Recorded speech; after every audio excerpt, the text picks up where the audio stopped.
Double ధమాకా సంక్షేమ పథకాలు ఇస్తామని చెప్పారు. కానీ ఈ రోజు వరకు సంవత్సరం పూర్తయింది. కూటమి ప్రభుత్వం అధికారంలోకి వచ్చి ఏ ఒక్క సంక్షేమ పథకం అన్నా అమలు చేసినటువంటి చరిత్ర ఉందా అంటే ఏ ఒక్క సంక్షేమ పథకం కూడా అమలు చేయలేదనే విషయాన్ని సందర్భంగా ప్రతి ఒక్కరు గమనించాలి.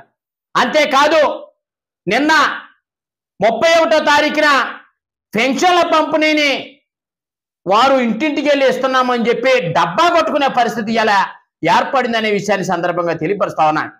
కూటమి ప్రభుత్వం వస్తే ప్రతి ఒక్కరికి కూడా అనేక సంక్షేమ పథకాలు ఇస్తామని చెప్పారు. అనేక ఎవరైతే ఇళ్ల స్థలాలు లేనటువంటి పేదలు ఉన్నారో వాళ్ళందరికీ కూడా ఇళ్ల స్థలాలు ఇస్తామని చెప్పారు. ఎవరైతే వాలంటరీ వ్యవస్థ ఉందో వాళ్ళకి 5,000 నుంచి 10,000 చేస్తామని చెప్పారు. ఎవరైతే ఈ సమాజంలో అట్టడుగునటువంటి ఎస్సీ, ఎస్టీ, బీసీ, మైనారిటీ వర్గాలు ఉన్నారో వాళ్ళందరికీ కూడా అనేక సంక్షేమ పథకాలు, అదేవిధంగా ఎస్సీ, ఎస్టీ సప్లై నిధులు కూడా ఇస్తామని చెప్పి మోసపూరితమైనటువంటి హామీ చెప్పి మోసం చేసి ఇవాళ గద్దెరెక్కినటువంటి ఇవాళ కూటమి ప్రభుత్వం చంద్రబాబు నాయుడు గారు కానండి, వారి యొక్క బృందం కానీ అబద్ధాల పుట్ట ఇవాళ కక్ష సాధింపుకి మారు పేరుగా ఉన్నటువంటి ఇవాళ కక్ష సాధింపే ప్రధాన ఎజెండాగా తీసుకున్నటువంటి ఇవాళ కూటమి ప్రభుత్వం మనం చూస్తా ఉన్నాం.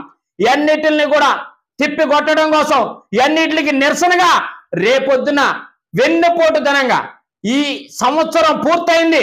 ఇవాళ కూటమి ప్రభుత్వానికి అధికారం ఇచ్చిన మొదల నుంచి ఈ రోజు వరకు కూడా ప్రజలందరినీ కూడా వెన్నుపోటు పడవటమే ప్రధాన ఎజెండాగా తీసుకున్నటువంటి కూటమి ప్రభుత్వానికి ఇవాళ నిరసనగా రేపొద్దున ఉదయం 9 గంటలకే 4వ తారీఖు రేపు ఉదయం 9 గంటలకే ప్రతి ఒక్క నియోజకవర్గంలో కూడా వైఎస్ఆర్ కాంగ్రెస్ పార్టీ కార్యకర్తలు, అభిమానులు, మహిళలు ప్రతి ఒక్కరు కూడా కార్యక్రమాన్ని విజయవంతం చేసి అన్న జగన్మోహన్ రెడ్డి గారు ఇచ్చినటువంటి పిలుపుని మనందరం కూడా విజయవంతం చేయవలసిందిగా హృదయపూర్వకంగా కోరుతూ ధన్యవాదాలు తెలియజేస్తా ఉన్నా.